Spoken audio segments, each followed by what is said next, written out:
So this case is a case using a CurvaFix implant in the case of a patient who's had a spondylopelvic dissociation. This is a 65-year-old female who had a fall.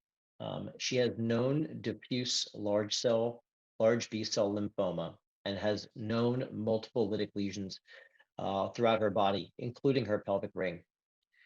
Prior to her fall, she was walking independently. She had limited to no pain and was able to live independently at home. After her fall, she was unable to tolerate any weight bearing for 3 days. She attempted modified weight bearing with a walker. She attempted bed rest, but really was actually, for her husband and her, getting worse, not better. And this was having a dramatic impact on her function. She ultimately obtained imaging, including this inlet and outlet view. More telling is her CAT scan, and the CAT scan shows uh, fractures of her sacrum bilaterally.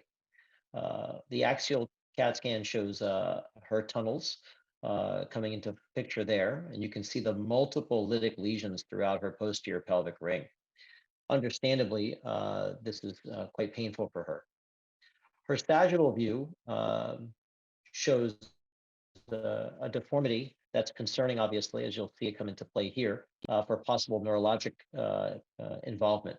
Fortunately for her, her neurologic exam, at least at this point, was normal. Here are some static images of both her axial CT showing the involvement of the upper sacral segment and the tunnels, as well as the lytic lesions throughout the pelvic ring.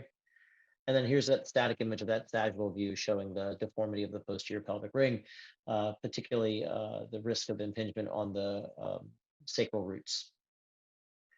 So we had a fairly lengthy conversation with her about her treatment options. Obviously, she's undergoing chemotherapy and radiation therapy for her existing cancer. She also, has a quality of life that she wants to maintain. It was unclear what her prognosis was from her oncologist. It was a bit mixed. And so that also affected our decision making. She's also very frail. She's a thin woman, and her nutrition is not optimal for obvious reasons. As a result, we chose to go with percutaneous fixation of the posterior pelvic ring. One of her goals was to be as independent as possible and not to be limited towards this part of her life. Given the nature of her fracture, we wanted to give her good posterior ring stability so that there would be a limited risk of neurologic injury. You'll see here on the inlet view that we have a nice view here. We can see the anterior aspect of the sacrum. Here you can see insertion of the entry reamer in the upper sacral segment. The starting point does not have to be quote unquote perfect because of the curved nature of the implant. We can find a starting point that is optimal from a bone perspective because of her metastatic disease.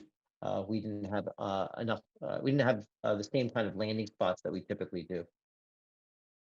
You'll see here that the first wire has already been passed across the upper sacral segment, and now I'm passing my S2 wire. The one thing I would caution you is because of the size of the implant, it's hard to pass the screw and then be able to visualize the second sacral segment, particularly on your inlet view. And so it's really important that you pass the wires before passing the actual screw so that you can visualize this on the various imaging that you'll be getting. Here you can see her sacral tunnels and navigating that curved tip wire around the sacral tunnels. Despite the quality of her bone, we were able to safely navigate this wire across the posterior pelvic ring. You'll see here that the wire is aimed posteriorly away from the anterior sacrum so it doesn't breach. And then the wire is passed across to the far side, again, avoiding the S1 tunnel that you can see there, and then feeding the wire across the opposite SI joint. Here you can see the first screw has already been passed, and I'm reaming for my second screw. And this is ultimately what the construct looks like posteriorly with the two screws, one in the S1 segment, one in the S2. You can see that second screw bending around the left S1 tunnel. You can also see the curved nature of the implant here and the volume that the implants utilize in the posterior pelvic ring. Here's an axial CT that shows the safe passage of the implants with no impingement on the upper sacral segment nerve roots. And you'll see that the implant is able to curve through S2. You'll see on these static images, the passage of the implant from left to right, um,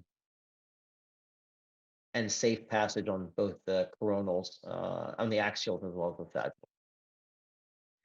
At 4 weeks post-operatively, she's recovering at home and doing well. She walks independently already, and she reports improvement in her pain.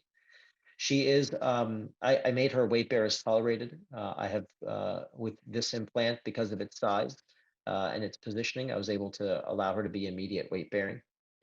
At 4 months post-op, she's still recovering at home. She does have some aches to her low back and pelvis and lateral hips. Some of this is due to her metastatic lesions. It does cause her some frustration, but she's not taking any pain medication. She does walk independently and is continuing to do physical therapy, and she feels an improvement in strength, and she's continuing with her treatment for her non-Hodgkin's lymphoma. Thanks for your time, and we're going to go on to our next presentation.